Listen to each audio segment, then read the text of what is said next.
시간이 되었습니다. 다 함께 주학에 맞춰서 하나님께 묵상 기도 올려드림으로 주일 예배 드리도록 하겠습니다.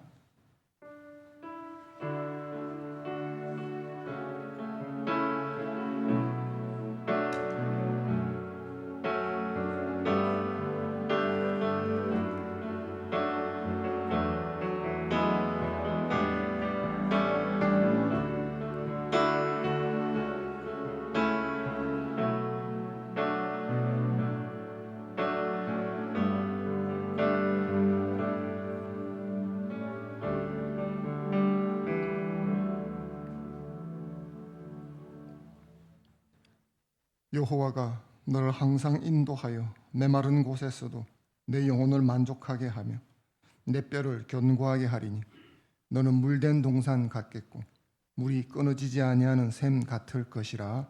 아멘. 은혜를 풍성히 내려주신 자비의 하나님,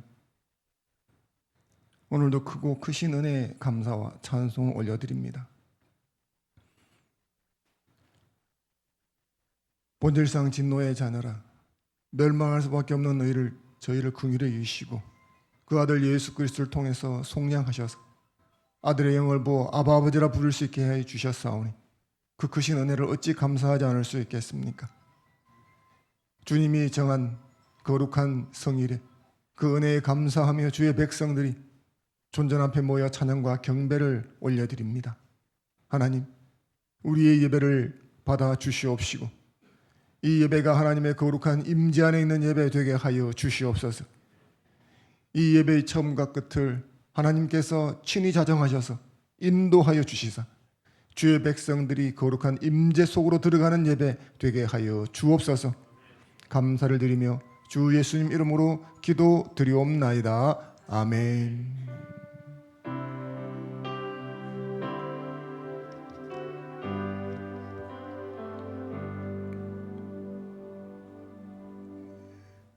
다 함께 신앙 고백하겠습니다. 사도신경으로 우리의 신앙을 함께 고백하도록 하겠습니다. 자막을 참조하셔도 좋겠습니다. 함께 신앙 고백합니다. 전능하사 천지를 만드신 하나님 아버지를 내가 믿사오며 그 외아들 우리 주 예수 그리스도를 믿사오니 이는 성령으로 잉태하사 동정녀 마리아에게 나시고 폰디오 빌라도에게 고난을 받으사 십자가에 못 박혀 죽으시고 장사한 지 사흘 만에 죽은 자 가운데서 다시 살아나시며 하늘에 오르사 전능하신 하나님 우편에 앉아 계시다가 저리로서 산자와 죽은 자를 심판하러 오시리라. 성령을 믿사오며 거룩한 공회와 성도가 서로 교통하는 것과 죄를 사하여 주시는 것과 몸이 다시 사는 것과 영원히 사는 것을 믿사옵나이다. 아멘. 찬송가 304장 그 크신 하나님의 사랑으로 하나님께 영광 올리겠습니다.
성도여 찬양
김순 집사님 나오셔서 기도 인도해 주시겠습니다.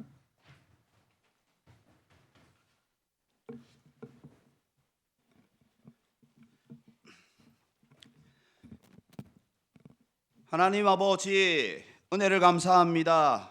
코로나19라는 고위험군 바이러스 전염병이 사람의 생명을 위협하고 전 세계 경제를 마비시켜 우리 사회를 어렵고 힘들게 하고 있다 해도 우리의 믿음만은 어찌할 수 없으므로 오늘의 예배도 멈춤이 없이 지속적으로 이어갈 수 있음이 하나님의 은혜이며 축복임을 고백합니다. 아버지 하나님, 지금 우리는 사회적 질서 안에서 드려지는 현장 속 예배도, 영상으로 드려지는 가정 속 예배도 모두가 하나님만 예배하고자 하는 열정과 소망으로 이 자리에 나왔습니다. 이렇게 준비한 우리의 예배를 기뻐 받아주시고 하나님의 인도하심과 위로하심이 말씀을 청종하는 모든 자들에게 한없는 축복으로 흘러넘치게 도와주시옵소서. 하나님 아버지, 언론과 뉴스는 온통 코로나를 다루는 내용으로 가득 차 있어서 불안함과 공포가 가중되어 혼란스러운 상황이며 또 이러한 여파가 교회까지 번져 믿는 우리들조차도 생각의 차이로 분열이 일어나기도 하는 상황입니다. 하나님께서 이러한 상황 가운데에서 우리가 무엇을 해야 할 것인지, 하나님의 뜻은 어디에 있으신지 예배를 통해 깨닫게 하시고 선포되어지는 말씀을 통해 나 자신을 발견하게 도와주시옵소서. 먼저는 나를 돌아보아 돌이켜 회개의 자리로 나아가게 하시고 형제를 사랑하게 하시며 이웃을 들어보게 하시어 애통함으로 기도하게 도와주시옵소서. 하나님 아버지, 지난 몇 달 동안 재난의 상황으로 오랜 기간 영상으로 예배를 드렸습니다. 그러므로 인해 상당 부분 예배가 예배되지 못하였으며 많은 부분 예배가 무너지지 않았나 생각이 듭니다. 오늘은 다른 그 어떤 것보다도 우리가 주께 찾으신 바 되어지는 예배가 드려지기를 기도합니다. 현장에서도 가정에서도 한 성정 안에서 하나 되어 하나님을 경배할 때 돌아오라 돌아오라, 내가 다시 내게 복을 주어 내 조상들이 기뻐함과 같이 너를 다시 기뻐하게 하사 내게 축복하시려는 그 확고한 음성이 들려지게 도와주시옵소서. 또 이러한 재난의 상황이 하루속히 종식되어지기를 원합니다. 그리하여 흩어진 모임과 예배가 모아지게 하시고 그리고 전도가 저희로울 수 있도록 도와주시며 또한 교회 안에서 기쁨과 슬픔을 가감없이 함께 할 수 있는 형제우애가 제한받지 않도록 도와주시옵소서. 하나님 아버지, 지금 우리는 주께서 주실 말씀을 사모함과 기대함으로 이 자리에 있습니다. 주님께서 주의 종에게 말씀을 주시고 그 말씀을 전하게 하시고자 담임 목사님을 단위에 세우셨으니 전하여지는 말씀 한 구절 한 구절 성령께서 함께해 주셔서 순종을 통해 복을 받는 화평교회 모든 성도들이 다 되어지기를 원하며 감사드리고 우리 구주 예수님 이름으로 기도드렸습니다. 아멘.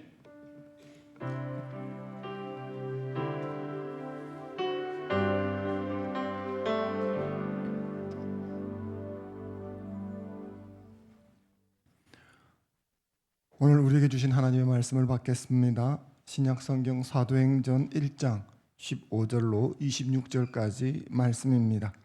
성경을 들고 자리에서 일어서 주십시오. 가정에서 영상으로 들으시는 분들은 성경에 집중해 주시면 좋겠습니다. 한 절씩 교독하고 마지막 절은 함께 읽겠습니다. 15절 제가 읽습니다. 모인 무리의 수가 약 120명이나 되더라. 그때 베드로가 그 형제들 가운데 일어서서 이르되 다윗의 입을 통하여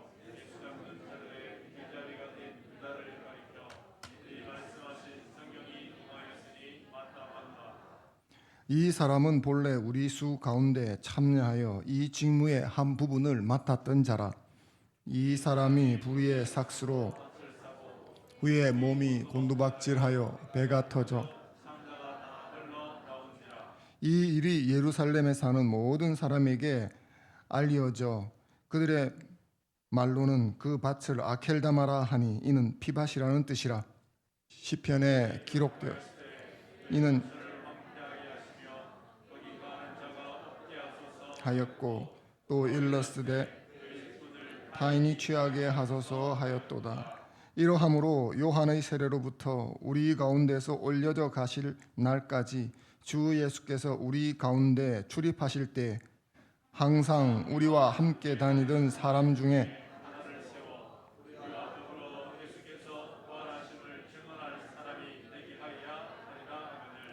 그들이 두 사람을 내세우니 하나는 바사바라고도 하고 별명은 유수도라고도 하는 요셉이요 하나는 마띠아라.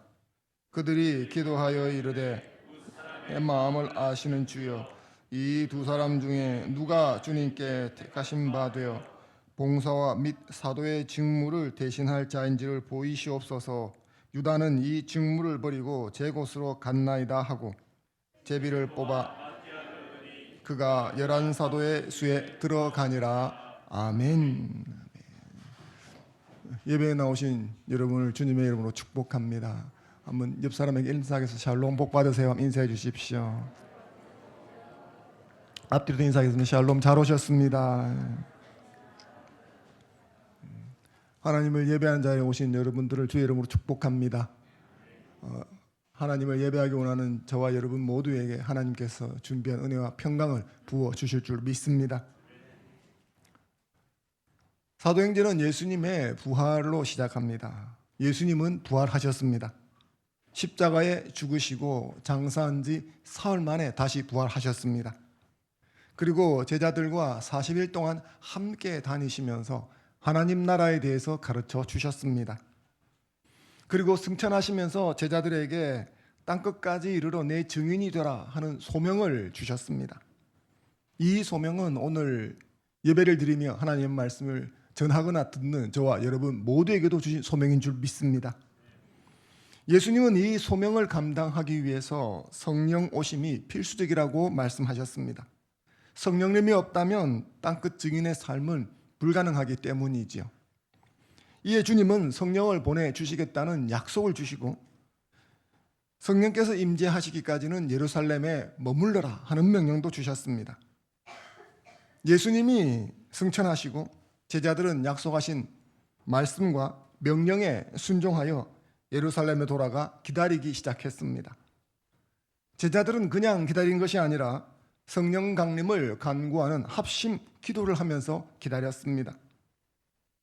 약속하신 것을 그냥 막연히 기다리는 것이 아니라 그 말씀이 이루어지게 해달라고 간구하면서 기다린 것이죠. 지난주에 우리는 바로 이 점이 우리가 기도에서 배워야 될 점이라는 것을 함께 살펴본 적이 있습니다. 이렇게 제자들이 기도하면서 기다렸다면 흐름상 이후에 일어나는 사건은 무엇이겠습니까? 당연히 우리 주님께서 약속하신 대로 성령께서 오신다는 것이겠죠. 성령께서 강림하시는 것이 이어지는 수순입니다. 그것이 바로 사도행전 2장에 시작이 되고 있는 그 위대한 오순절 성령 강림 사건이죠.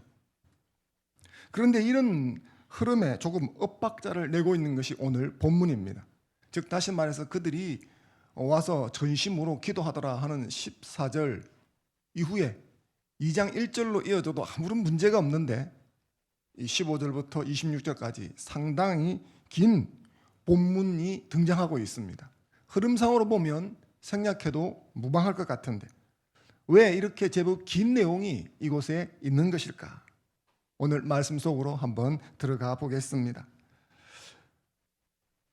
오늘 본문 말씀은 제자들이 마가다락방이라는 곳에서 기도회를 하던 도중에 일어난 이야기입니다. 본문 15절 말씀을 같이 다시 한번 읽어보겠습니다. 시작. 모인 무리의 수가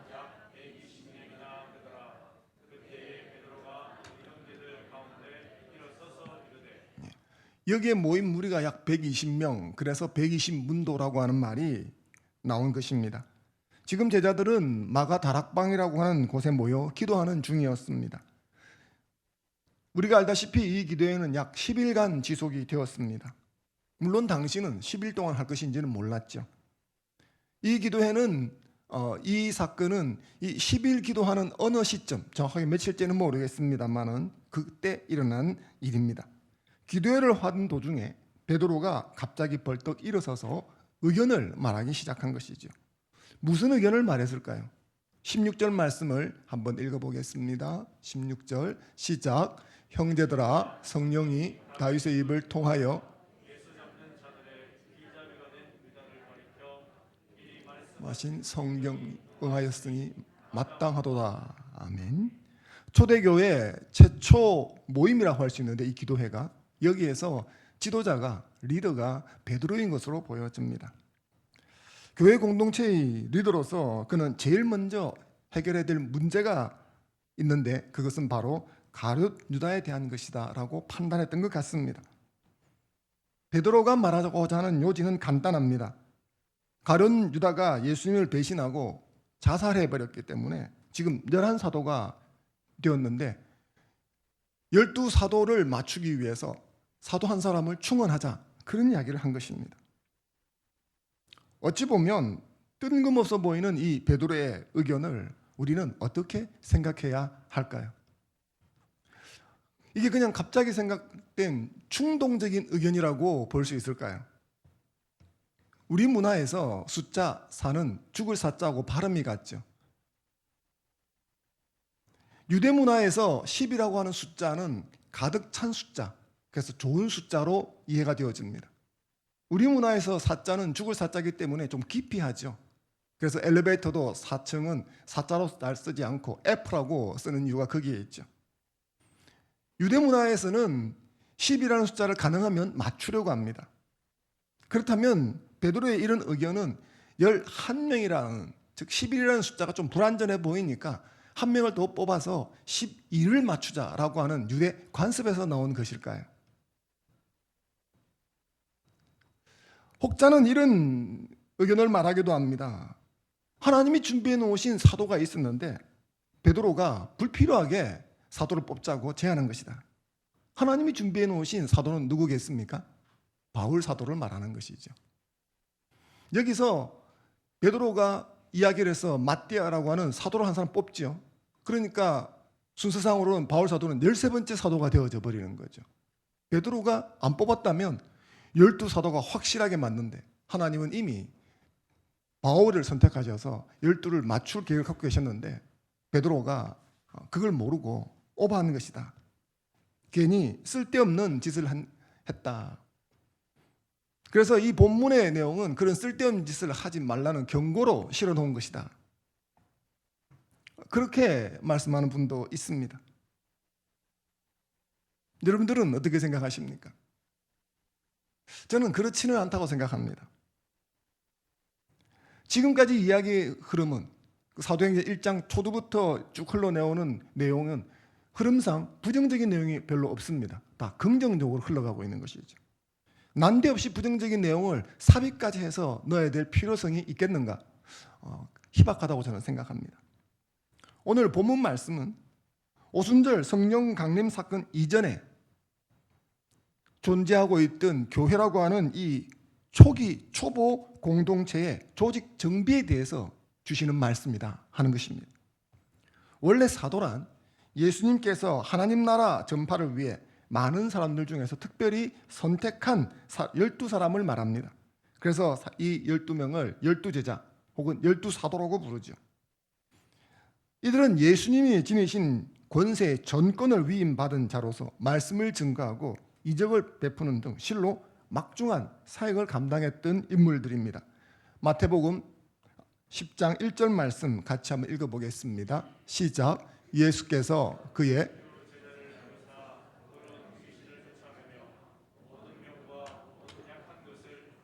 권능을 주시니라. 아멘.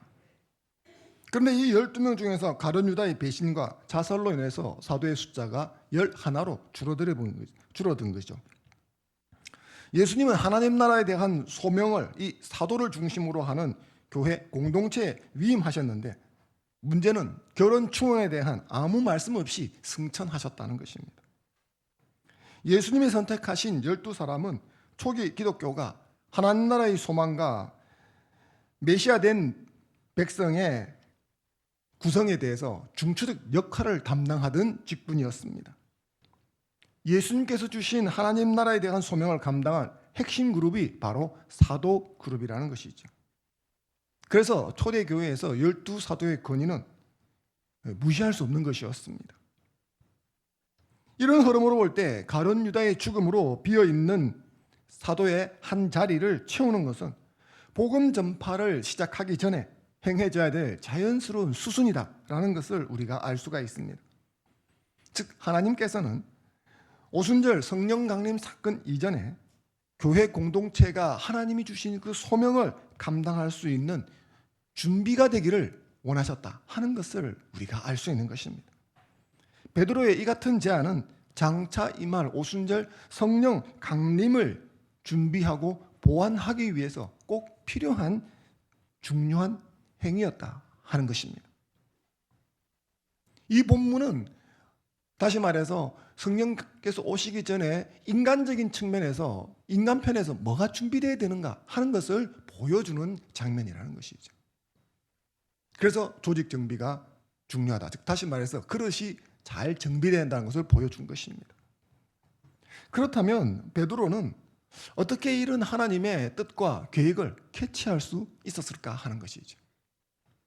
저는 그 힌트가 15절에 나오는 그때라고 하는 단어라고 생각합니다. 15절을 보면 120문도가 모여 기도했는데 그때 베드로가 벌떡 일어서서 뭔가를 말했다고 되어 있습니다. 여기서 그때란 어느 때이겠습니까? 기도하던 때겠죠. 즉 베드로는 기도를 통해서 자신의 현실에서 어떻게 자기가 해야 되는지 하는 것에 대한 구체적인 인도를 받게 된 것입니다. 베드로는 기도하던 도중 성령 강림을 위해서 먼저 자신들의 조직 정비가 필요한 것을 깨달은 것이죠. 요한복음 16장 13절 말씀 같이 한번 읽어보겠습니다. 시작. 그러나 진리의 성령이 오시면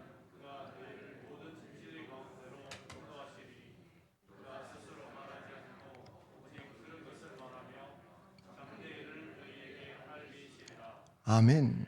제가 이 구절을 가지고 점쟁이처럼 장래일을 알아맞추는 것을 하면 안 된다고 말씀을 드렸죠.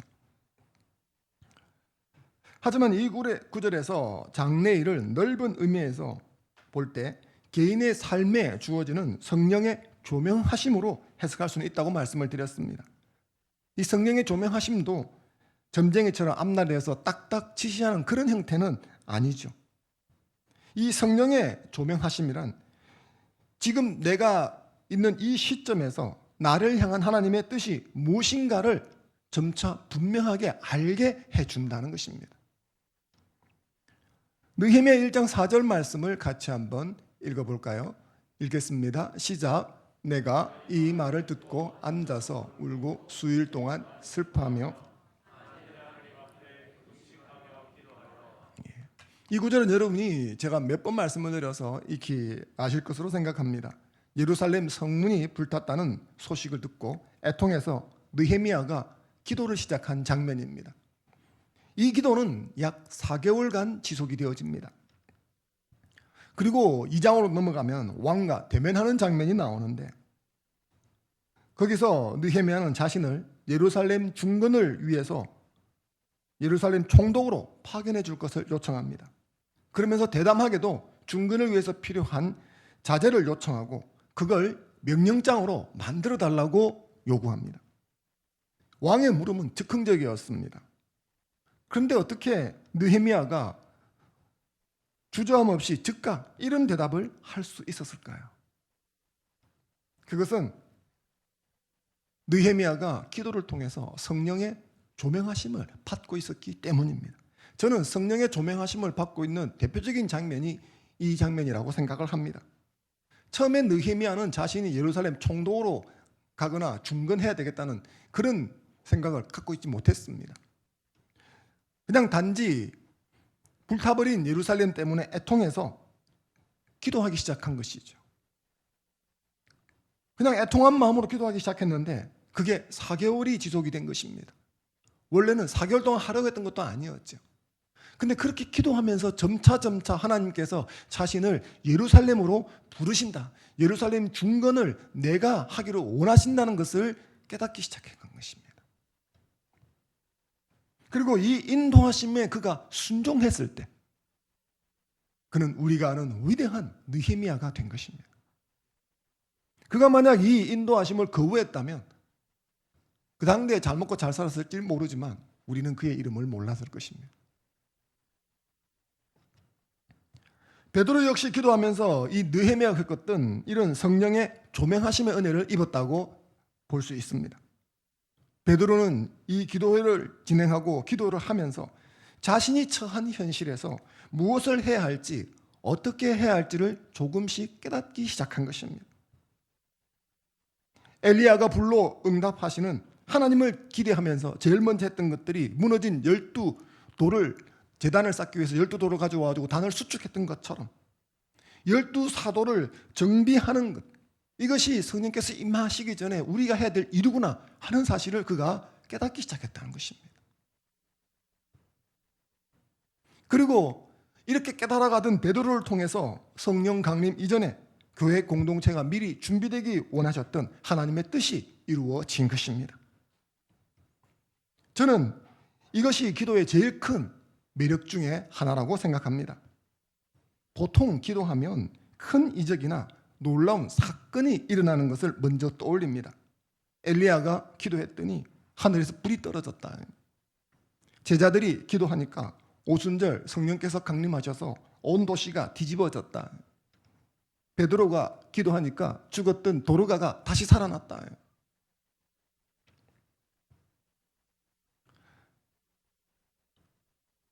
이런 것도 기도의 매력이기도 하고 큰 메리트이기도 하지만 기도의 가장 큰 매력은 자신의 삶의 현장에서 하나님의 인도하심을 받게 해주는 것이라고 생각합니다. 아무리 기도를 많이 하지만 그 기도가 실제 내 삶의 현장에 접목되지 않는다면 그 기도가 무슨 소용이 있겠습니까? 오늘날처럼 교회에서 기도를 중요시하고 강조하는 시대는 별로 없을 것입니다. 서점에 가면 기도에 관한 책들이 넘쳐나고 있습니다. 하지만 아이러니하게도 오늘날처럼 기도하지 않는 신자가 많은 시대도 없습니다. 저는 그것이 기도에 대한 오해가 큰 영향을 끼쳤다라고 생각을 합니다. 기도란 뭐냐? 다급한 일이 있을 때 하는 것이다. 기도란 뭐냐? 기도하면 뭔가 크고 놀라운 일이 일어나는 것이 기도 응답이고 그런 기도를 할 수 있어야 믿음이 있는 것이고 그래서 그런 것들이 기도다. 기도하면 그 즉시 신비한 체험을 하고 이적 기사를 경험하고 오면 응답을 받는 것이 기도다. 물론 어떤 사람들은 기도할 때마다 이런 체험과 응답이 일어나서 구사일생하기도 하고 인생 역전이 일어나기도 합니다. 서점에 가면 그런 기도로 바뀌었다 이런 책들이 많이 있죠. 문제는 이런 기도는 대부분의 많은 신자의 삶과 관계가 없다는 것입니다. 우리 중에 누가 기도해서 구사일생을 경험한 사람이 있습니까? 있을지 모르지만 얼마나 많겠습니까? 기도 한번 했다고 인생 역전이 일어난 사람이 많겠습니까? 기도를 했지만 인생 역전이 안 되고 그대로 가더라 하는 사람이 훨씬 더 많겠습니까? 내가 기도했더니 암이 바로 나았다는 사람이 많습니까? 기도해도 암은 그대로 있더라는 사람이 더 많습니까? 우리가 기도에 대해서 어떤 신비하고 놀라운 경험 이런 측면에 집중하기 시작하면 기도는 우리의 삶과 괴리현상을 보여줍니다. 많은 신자들은 다급한 순간 아무리 기도해도 좋은 방향으로의 기도 응답이 주어지지 않아 답답할 때가 많다. 이것이 현실이지 않습니까?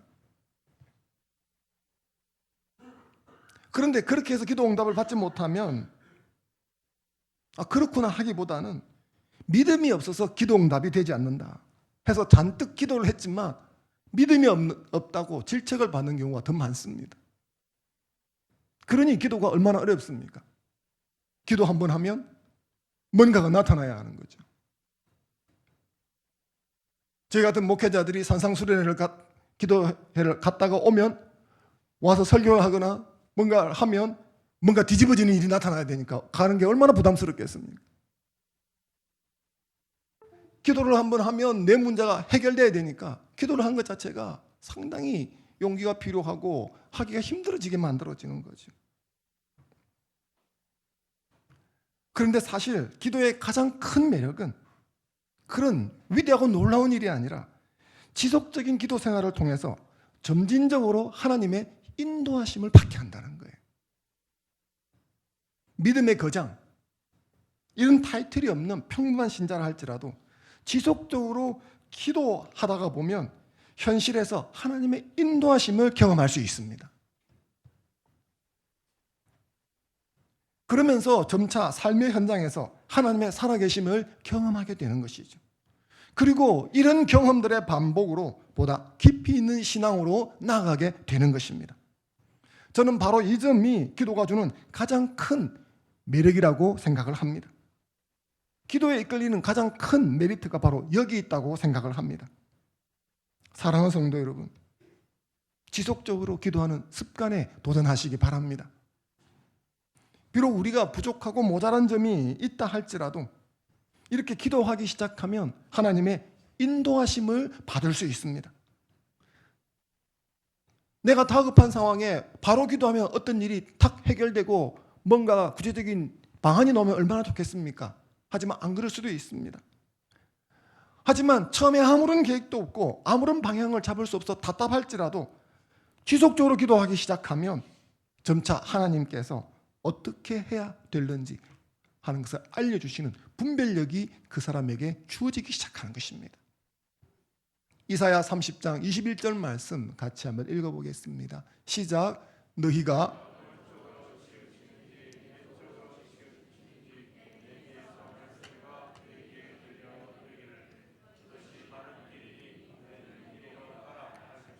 아멘. 이 음성이 여러분의 기도 속에서 들려지기를 주님의 이름으로 축원합니다.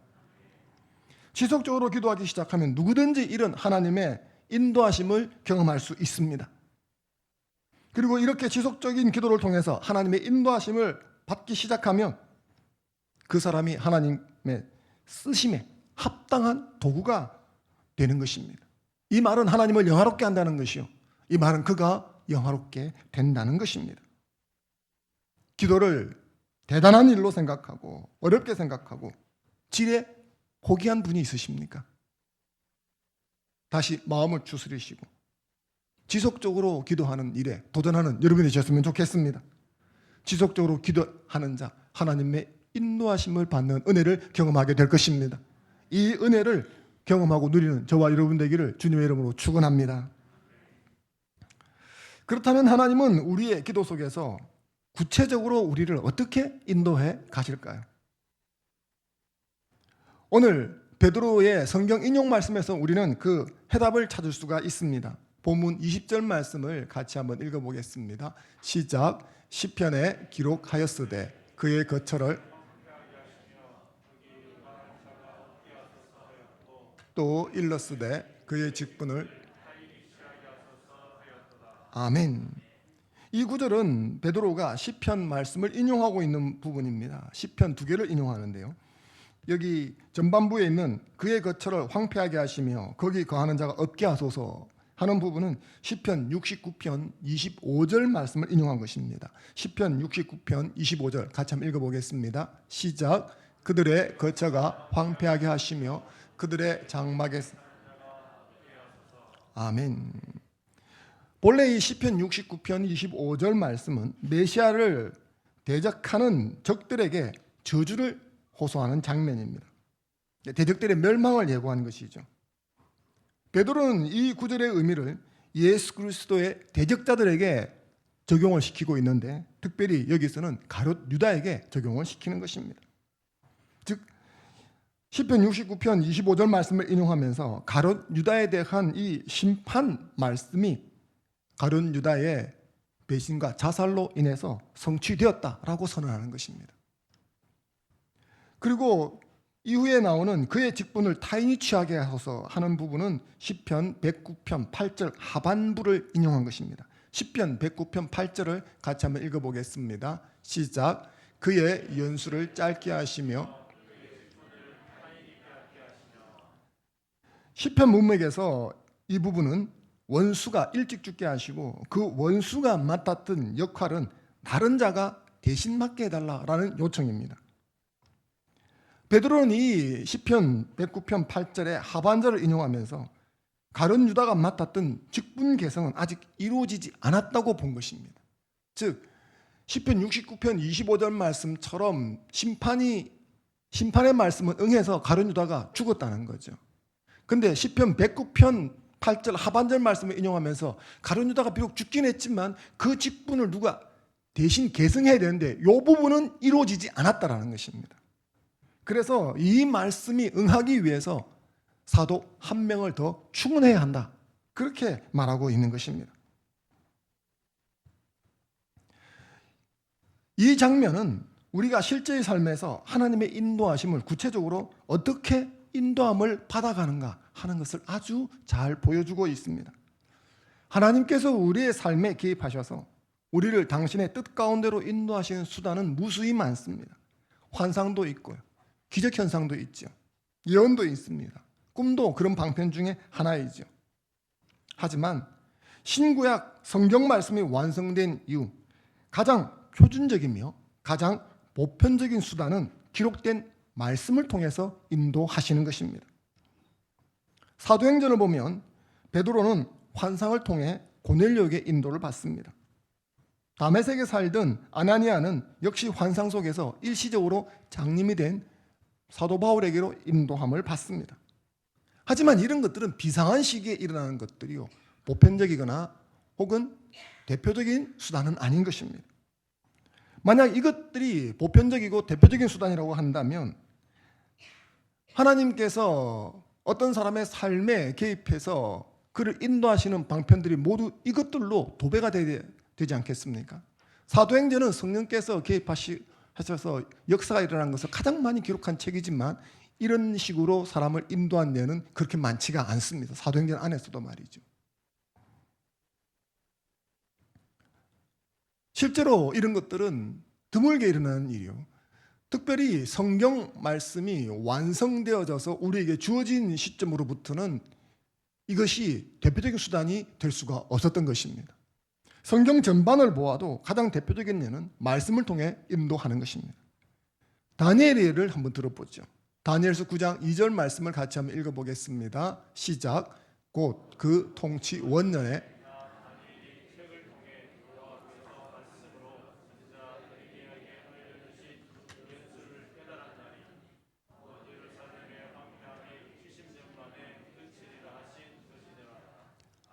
아멘. 우리가 아는 대로 다니엘은 하루 3번 예루살렘에 가서 창문을 열고 기도하던 기도의 사람이었습니다. 그런데 그런 그가 지금은 포로 70년에서 해방될 시기구나 하는 사실을 깨닫고 포로 해방을 위해서 우리가 무엇을 준비해야 될 것인가 하는 그 사실에 대해서 어떻게 인도를 받았는가, 이 부분이 설명을 하고 있죠. 그가 성경을 읽고 있었는데 이 성경을 읽다가 지금이 하나님께서 포로 70년이 끝나는 시점이라고 이야기하시는구나 라고 깨달았다는 겁니다. 다니엘은 이 말씀을 붙들고 해방됨을 위해서 기도하기 시작했습니다. 그리고 이것이 포로 귀환 운동으로 이어지게 되는 거죠. 이것은 구약 시대만 그런 것이 아닙니다. 신약 시대 성령 오신 이후에 가장 보편적인 방식이 바로 이 방식인 것입니다. 요한복음 14장 26절 말씀을 같이 한번 읽어보겠습니다. 시작. 보혜사 곧 아버지께서 내 이름으로 보내실 성령, 그가 너희에게 모든 것을 가르치고. 아멘. 예수님은 제자들에게 성령이 오시면 예수님의 행적과 교훈을 기억나게 해주실 것이라고 약속해 주셨습니다. 당시에는 잘 몰랐던 숨은 의미를 기억하게 하고 깨닫게 해주신다는 말씀이죠. 이것을 우리는 성령의 조명하심이라고 말할 수 있는 것입니다. 말씀을 통한 성령의 조명하심, 이것이 오늘날 신자들을 하나님의 뜻 가운데로 인도해가는 가장 대표적이요 보편적인 수단인 것입니다. 그러니까 우리는 신비한 현상에 집착하지 말고 성경을 펴고 읽기를 힘써야 하는 것입니다. 우리가 평소에 할 수 있는 대로 성경을 많이 읽고 그 뜻을 이해하려고 해야 합니다. 그리고 기도할 때 성령님 말씀을 통해 내 삶을 통찰하시고 우리가 무엇을 해야 되는지 스스로 자각할 수 있게 해달라고 간청해야 하는 것입니다. 야고보서 1장 5절 말씀 같이 한번 읽어보겠습니다. 시작. 너희 중에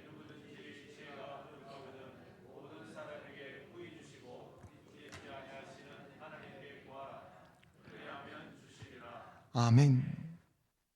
우리가 덮어놓고 믿기 때문에 신앙과 우리의 삶이 괴리 현상을 보이는 것이 아닌지 모릅니다. 우스갯소리로 그런 이야기가 있지 않습니까? 하루에 시수점을 치듯이 성경을 탁 펼쳤는데 가룟 유다가 밖에 나가서 목매어 죽으니라, 이거 그대로 따라할 수 없어서 다시 또 성경을 펼치니까 내 하던 일을 속히 하라. 이런 식으로 우리가 성경 말씀으로 인도하심을 받는 것은 아닙니다. 그런데 그런 우스갯소리가 나온 것은 많은 사람들이 그 성경 말씀이 무슨 뜻인지 정확하게 이해하지도 못한 상태에서 그냥 붙들고 그냥 덮어놓고 믿고 그냥 주장하고 따라가기 때문에 이런 우스갯소리가 나온 게 아닌가 싶습니다. 우리는 덮어놓고 믿으면 안 되고 펴놓고 믿어야 됩니다. 말씀을 읽고 암송하고 하나씩 둘씩 깨닫는 마음으로 말씀을 내 마음 안에 쌓아두어야 합니다. 저는 이것을 말씀 저금이라고 생각합니다. 말씀이 내 심령 속에 저금이 되어 있어야 하나님의 구체적인 인도하심을 경험할 수 있습니다. 왜냐하면 성령께서는 그 말씀을 통해서 인도하시기 때문이죠. 근데 내 심령 속에, 내 삶 속에 말씀을 저금해 놓은 게 없습니다. 마이너스 통장. 그러면 인도함을 받을 수 없는 것입니다. 사랑하는 성도 여러분, 성경을 펴놓고 읽으면서 말씀을 저금해가는 삶을 사시기 바랍니다. 말씀을 사모하고 힘써 읽고 그렇게 하기 시작할 때 그가 지속적인 기도를 한다면 하나님의 인도하심을 받게 되는 것입니다. 그 인도하심을 경험하는 것이 진짜 신앙인 것입니다. 이것은 어떤 특별한 사람에게만 주어진 것이 아니라 누구나 그렇게 할 수가 있습니다. 여러분의 삶 속에서 하나님께서 말씀을 통해 구체적으로 삶의 현장을 인도하시는 축복을 경험하기를 주님의 이름으로 축원합니다. 고기를 얻기 위해서 소나 돼지를 잡는 것을 한자 용어로 도축이라고 합니다. 그러면 소, 돼지 대신에 용을 잡으면 뭐가 되겠습니까? 도룡이라고 합니다. 옛날, 아주 먼 옛날 중국에 춘추 전국 시대라는 것이 있었습니다. 그 시대에 지리익이라는 사람이 살고 있었는데 이 사람은 용을 도축하는 기술, 즉 도룡 분야에 있어서 아주 알아주는 인물이었다고 합니다. 평소에 용을 잡는 기술, 이걸 도룡지기라고 합니다. 이 도룡지기에 깊은 관심을 가지고 있었던 주평만이라는 사람이 이 지리익이라는 사람을 찾아가서 사부로 모시면서, 스승으로 모시면서 제발 저에게 용 잡는 기술을 좀 알려주십시오.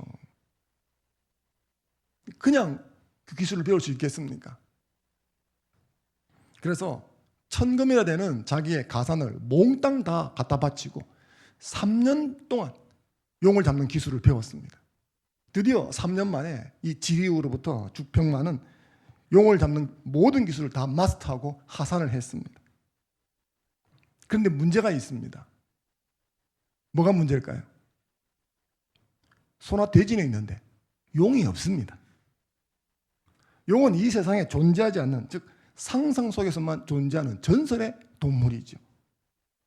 용이 없으니까 3년 동안에 억만금을 들여서 배웠던 용 잡는 기술, 쓸모가 없습니다.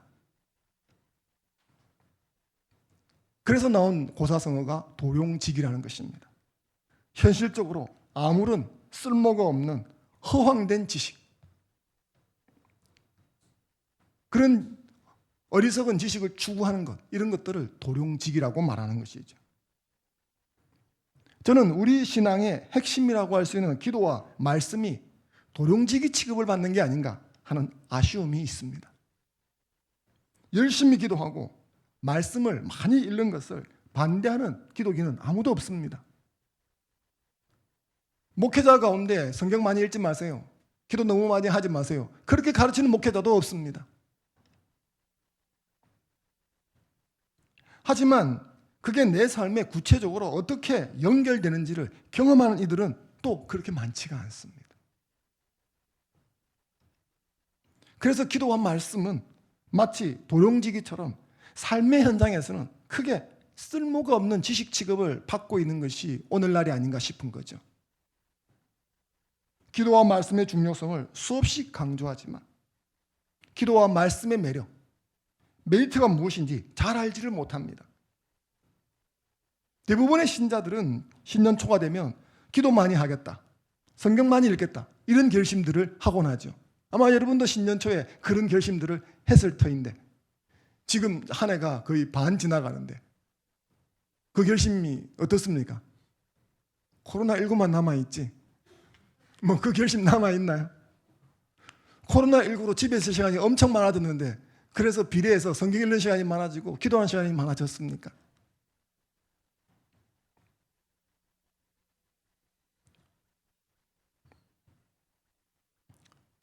그냥 그런 결심들이 눈 녹듯이 사그라들어 버립니다.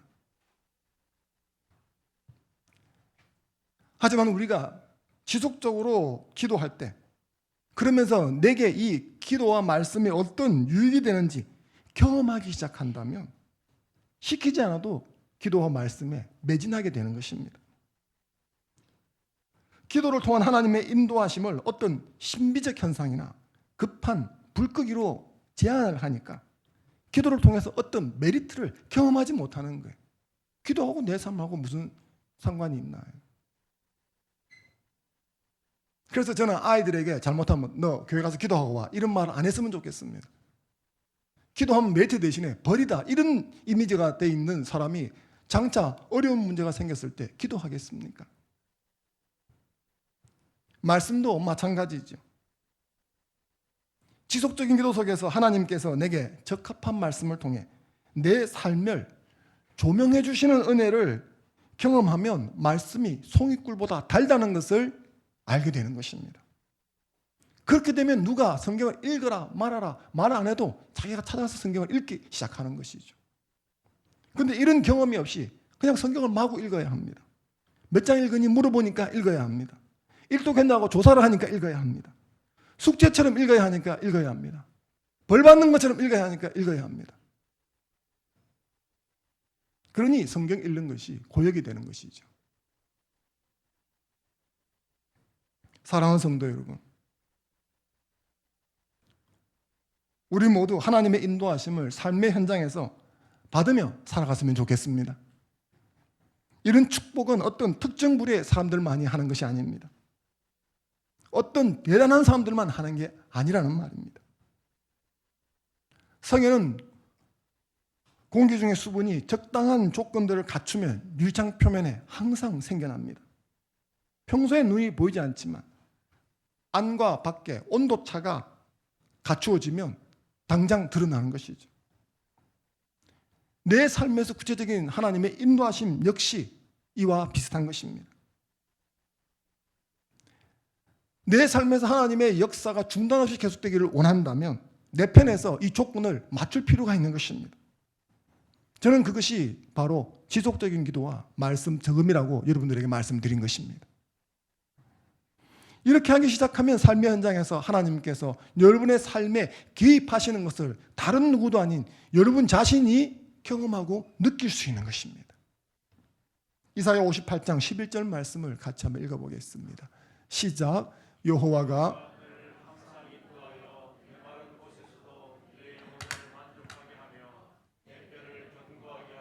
너는 같겠고 물이 끊어지지 아니하는 샘 같을 것이라. 아멘. 아멘.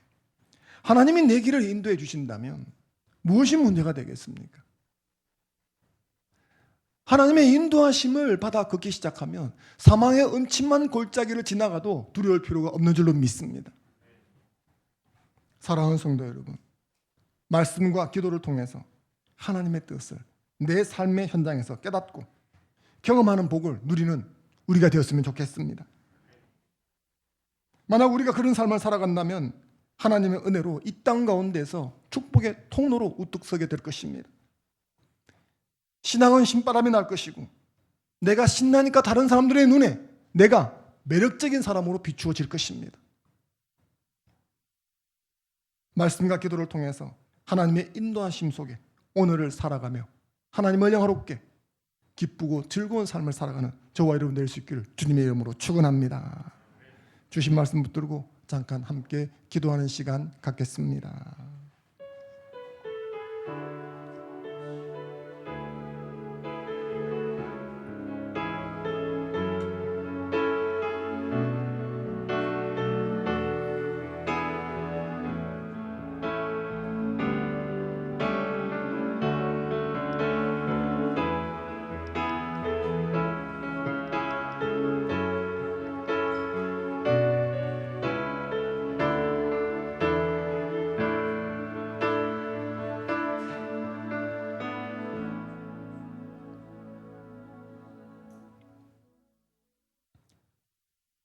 사랑에 풍성하신 아버지 하나님, 오늘도 살아계셔서 역사를 주관하시고 우리 한 사람 한 사람의 삶에도 간섭하신다는 사실을 믿습니다.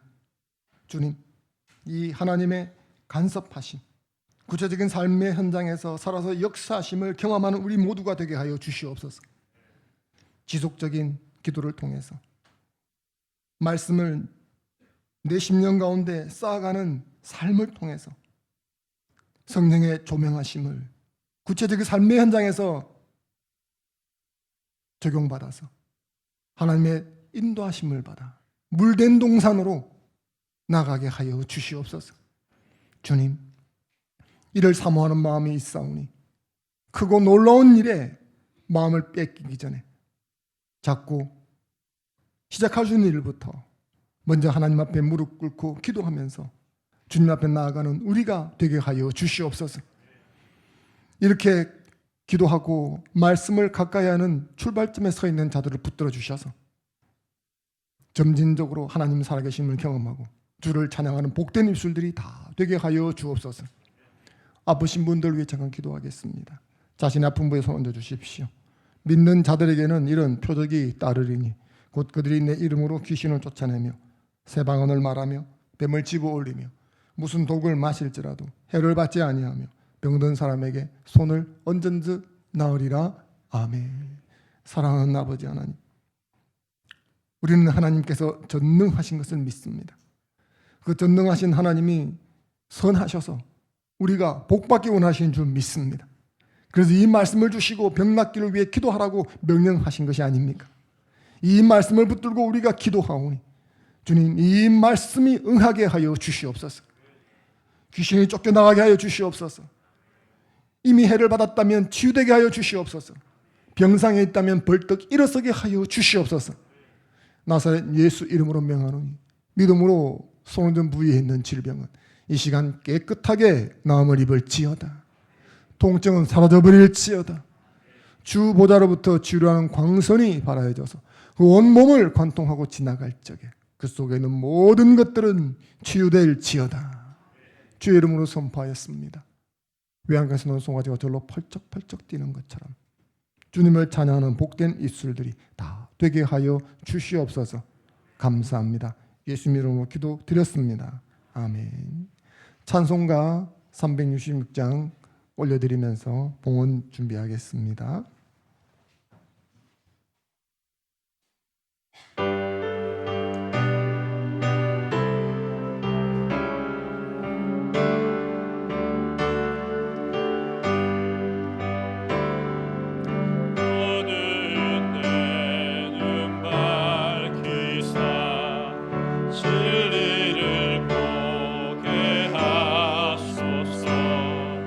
진리의 열쇠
봉기도 올리겠습니다. 너의 재물과 너의 소산물에 처음 익은 열매로 여호와를 공경하라. 그리하면 너의 창고가 가득히 차고 너의 포도즙들에 새 포도즙이 넘치리라. 아멘. 만물의 주권자 우리 하나님 아버지, 모든 것이 하나님의 손에서 나왔다. 하나님께로 돌아가는 것을 고백합니다. 그 하나님께서 우리에게 건강과 시간과 능력과 환경을 허락하셨기에 오늘 물질이 우리 손에 들어왔음도 고백합니다. 이 물질 속에 우리의 감사와 신앙을 담아 하나님께 올려드리오니 주님 기뻐 받아 주시옵소서. 이 물질 속에 우리의 삶의 애환이 들어있고 삶의 한 자락 한 자락 땀방울이 들어있습니다. 주님, 삶의 자리에서 하나님의 주권을 믿고 살아가려고 하는 주의 백성들을 하나님께서 긍휼히 여기시고 그들의 삶의 현장에 개입하여 주셔서 즙들의 새 포도즙이 넘치게 하여 주시옵소서. 갈림길에 이것이 종론이 이리로 가라 인도하여 주시옵소서. 그 창고가 가득히 차서 주의 이름으로 구워주고 나누어는 주는 자가 되게 하여 주시옵소서. 주님께서 그렇게 복 주셔서 이 땅 가운데 축복의 통로가 되게 하여 주옵소서. 이런저런 이유로 드리지 못한 손길들도 있습니다. 주님, 먼저 우리 주님이 부어주시는 분인 것을 경험하게 하시고 주의 법도와 윤례를 지키는 삶으로 나올 수 있도록 인도하여 주옵소서. 또한 이 물질이 쓰임받는 곳곳마다 하나님의 영광이 드러날 수 있도록 간섭하여 주옵소서. 주 예수님 이름으로 기도 드리옵나이다. 아멘. 광고 있겠습니다.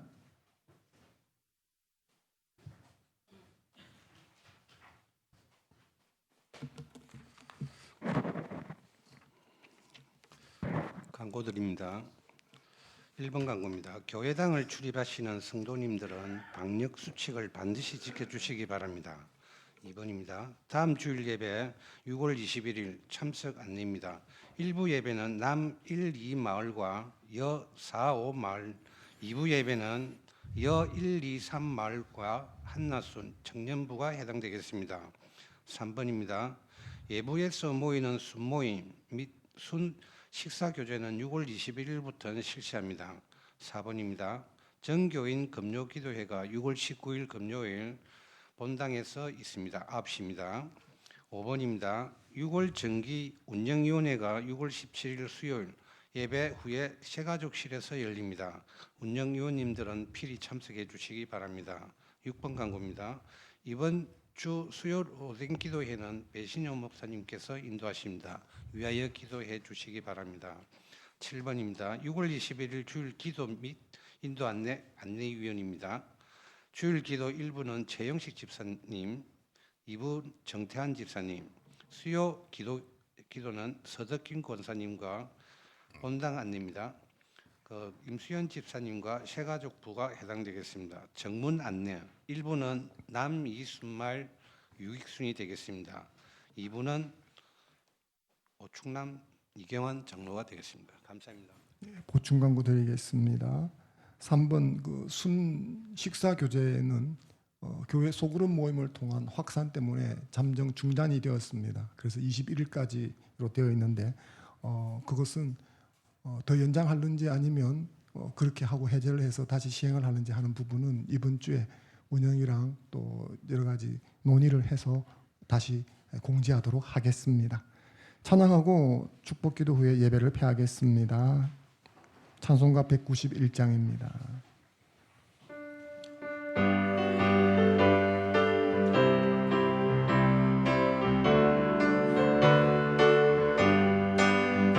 내가 매일 기쁘게 설레게 기행함을 주의 나를 안보하며 내가 주의 큰 복을 받는 참된 비결은 주의 영이 함께함이라. 성령이 계시는 할렐루야 함께하시네. 좁은 길을 걸으며 밤낮 기뻐하는 것 주의 영이 함께함이라. 저는 빠져서 평안함이 없을 때 예수 십자가의 공로 힘입어 기발 아래 엎드려 참된 평화 얻음은 주의 영이 함께함이라. 성령이 계시네 할렐루야 함께하시네. 좁은 길을 걸으며 밤낮 기뻐하는 것 주의 영이 함께함이라. 나와 동행하시고 모든 염려하시니 나는 숲의 새와 같이 기쁘다. 내가 기쁜 마음으로 주의 뜻을 행함은 주의 영이 함께함이라. 성령이 계시네 할렐루야 함께하시네. 좁은 길을 걸으며 밤낮 기뻐하는 것 주의 영이 함께함이라. 세상 모든 욕망과 나의 모든 정욕은 십자가에 이미 못을 박았네. 어두운 밤이 지나고 무거운 짐 벗으니 주의 영이 함께함이라. 성령이 계시네 할렐루야 함께하시네. 좁은 길을 걸으며 밤낮 기뻐하는 것 주의 영이 함께함이라.